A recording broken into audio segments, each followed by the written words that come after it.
Hello, welcome to education hub. আজকে class 10th বাংলার একটা ছড়া পাঠ করে শোনাবো এবং প্রত্যেকটা লাইন কি অর্থ বহন করছে সেটা তোমাদের বিশ্লেষণ করে বলবো। শক্তি চট্টোপাধ্যায় ছড়াটার নাম হচ্ছে তিন পাহাড়ের কোলে।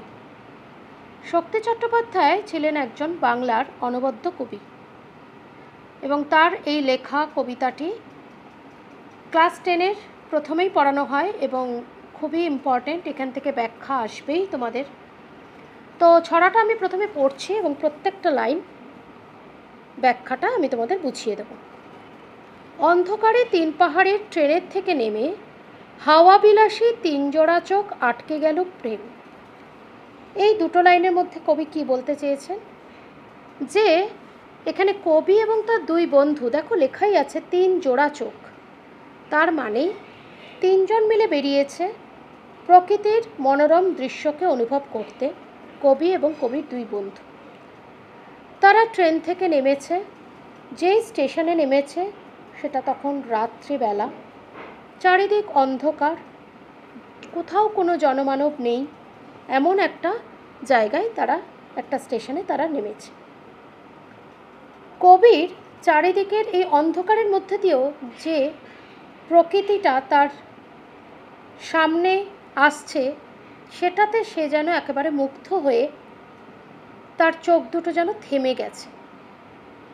জনমানবহীন স্টেশন, আকাশ ভরা তারায় এমন একটি দেশে এলে আসলে সকলে পথ হারায়।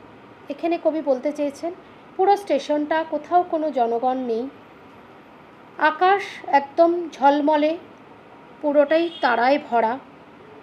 এমন একটা দেশ কবির কাছে মনে হচ্ছে যেখানে এলে সবাই যেন কোথাও না কোথাও নিজেদের চিন্তায়, নিজেদের একটা প্রকৃতির সৌন্দর্যের মধ্যে নিজেকে হারিয়ে ফেলছে।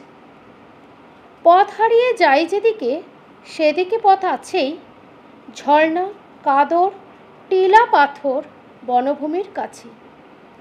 এখানে কবি বলতে চাইছেন এটা এমন একটা বনভূমি, এমন একটা জায়গায় কবি এসেছেন যেটা নর্মালি আমরা ট্রেকিংয়ের রাস্তা বলি।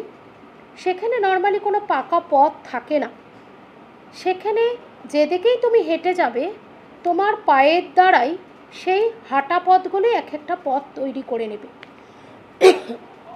সরি। তো সেখানে কবি চারিদিকে দেখতে পাচ্ছেন ঝর্ণা, কাদর, কাদা, মাটি, টিলা, পাথর, বিভিন্ন জিনিস যা আমরা